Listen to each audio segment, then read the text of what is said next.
Welcome back. Now, before we take a short commercial break, right here in studios with me for E-Magazine is Diane Mukami, who's helped me have this conversation what exactly it takes to be an event planner in Kenya, as it's a very competitive business and a lot of people are trying it right now. Thank you so much for being with me. Now, before we took a short commercial break, we were talking so much about it, and I feel like one thing I've not asked you is, how did you come to find your niche in event planning?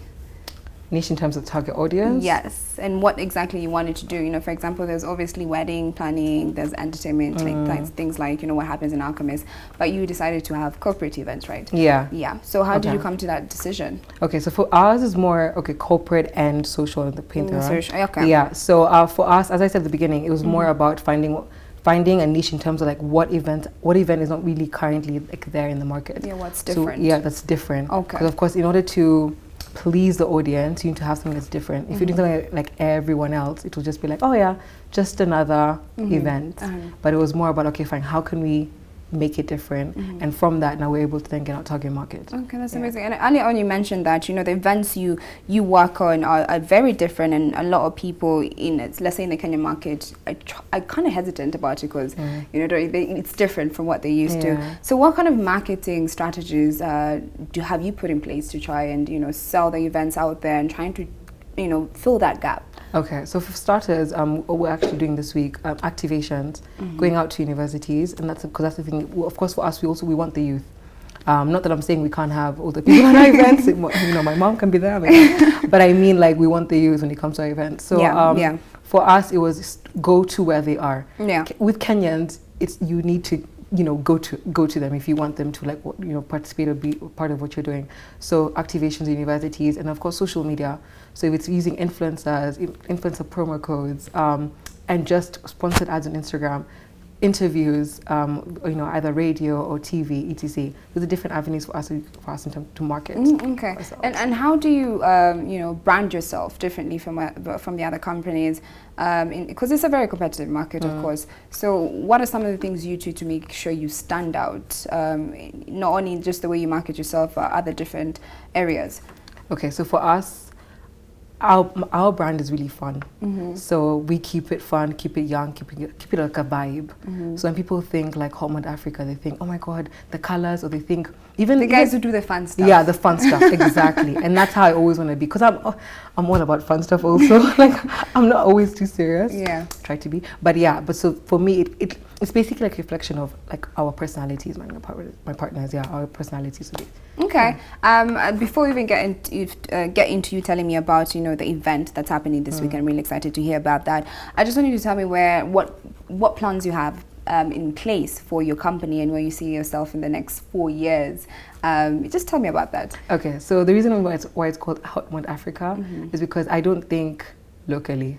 Think beyond. I like that. I like that. I thought I would call it Hot Mud KE, you know. But for me, it's more about I want to grow Hot Mud Africa to the ends of Africa, and not even that. I also want to push it on into, you know, even if I was to move to the Western countries, it would still be a representation of Africa. Yeah, it's an African company. Yeah, so that's why hence Hot Mud Africa.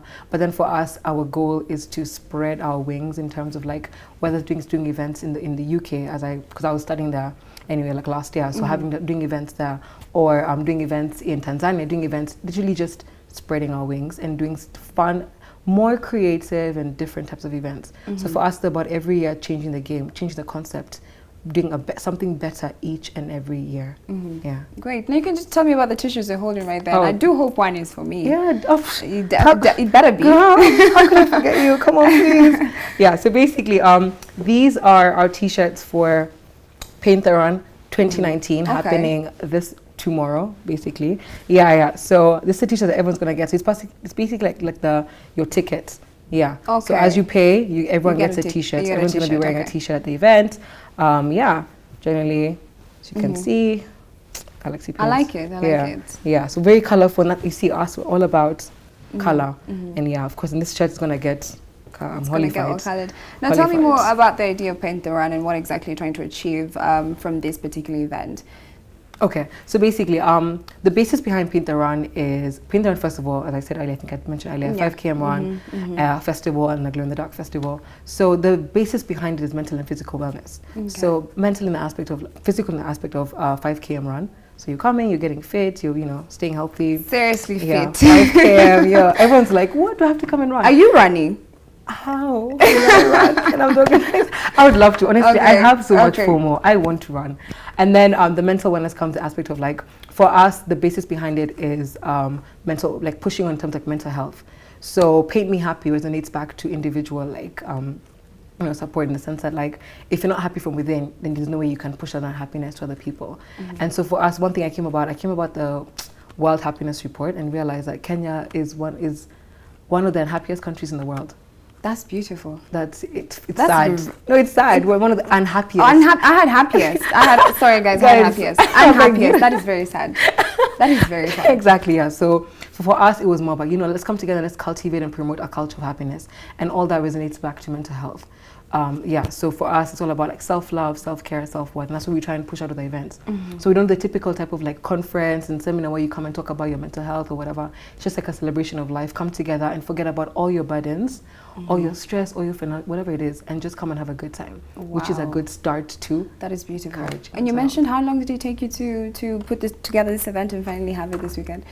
Oh, like okay, so we did our last event in because it's our third edition. Oh, it's the third edition. All right. Third edition. So we did the last one in December 2018, and so it's been 6 months. I guess every year it gets easier. It gets easier to plan it. Yeah, to plan when you first planned the first event for Paint the Run, how long did that take you? A year. Let me tell you. Over a year. First of all, we kept postponing the date. But the thing is, one thing you should never do as an event planner, don't set on a date if you're not sure about it.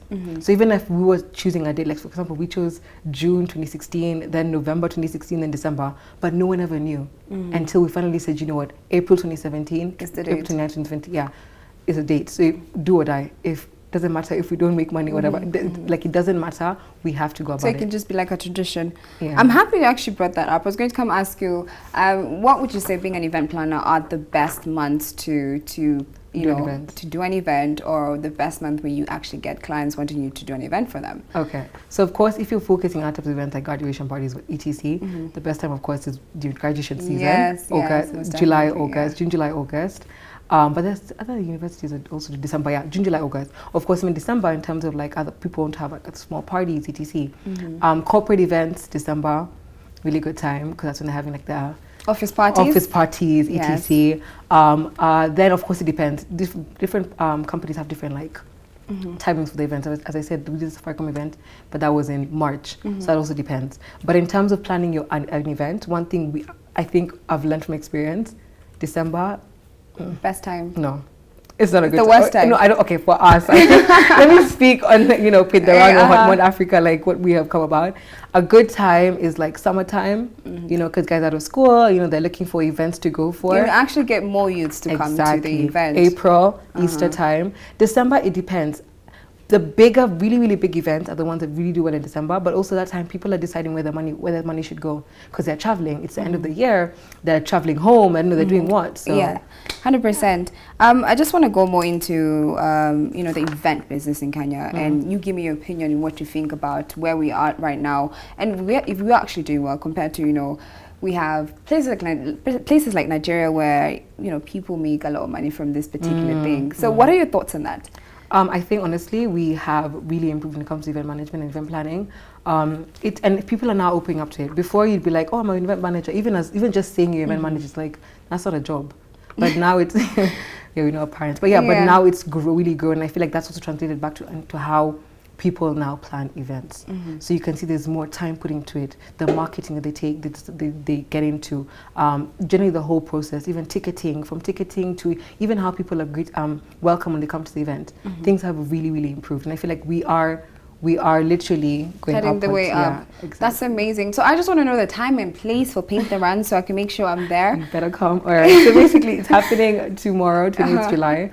At the Gong Road Forest Sanctuary, just before the War Cemetery and Gong Race Course. It's happening from 11 a.m. to 10 p.m. So basically, it's a whole day of fun. It's a whole party. Make sure you go there. You don't have anything to do. Yeah, or actually do something good for your life. You should go there. And this year we're adding something different to the event. Last year we never did it, so we're adding a Glow in the Dark festival.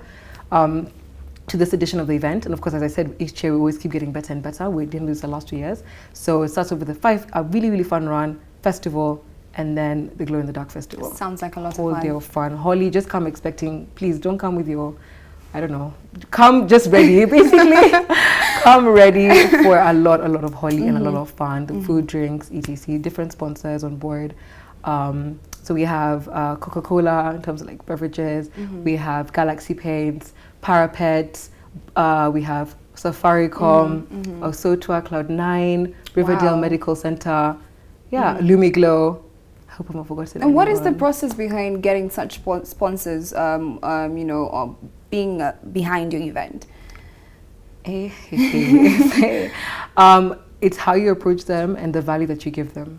Wow, okay. Yeah. Okay. And But you can't always guarantee all of them are gonna come on board. No. You can't. always like have to have a plan B in case definitely do. your target sponsor does not agree with Yeah. you know, coming on board for your event. I think the best thing to do is like not focus particularly in one type of organization. So if you set your mind and you say, I only want this company, and you don't get it, you'll be very bummed about it. So the best thing to do is approach, like you can say 2 banks, 2 paint companies, 2 this, 2 that. If one says no, then probably might say yes. Okay. So yeah, try broaden your you know, opportunities when it comes to looking for sponsors. Wow, I'm learning so much, Diane. I feel like I might even just try and do this like a side hustle. And lastly, I just want to ask, you know, for someone who's trying to get into this space and they're very new into it, what is kind of advice would give them, especially in terms of what they need to consider before they get into this market for event planning, and how they can ensure they have a successful, you know, event planning business? Okay, first of all, patience. I feel like sometimes people get so they want to hasten the process, and they'll be like, oh, you know, it's my first year, I want to make money, I want to make this much. Nah, come on, take your time. And I feel like don't always do it for the money. I know it's something I shouldn't be saying as an entrepreneur and as a CEO, but then I feel like it's have another goal towards it, because if you're only driven by money, if you don't make the money that you expect to make, you're going to be beat down and you won't want to continue. So it's perseverance, patience, and just and doing something different. Looking like, okay, fine, what can I do? What's already there? How can I be different in the industry? Wow. Thank you so much, Diane. You're welcome. For sharing that information with us right here on E-Magazine. You had it right here on E-Magazine from Diane Mukami, who's an event planner and a manager. So if it's something you want to get into, you know where to get that information, right? Thank you so much again. Right now we're going to take a short commercial break, and when we come back, we're going to jump right into Events Diary and take a look at some of the events that are taking place this weekend, of course, apart from Paint the Run. So do not go anywhere. We'll be right back.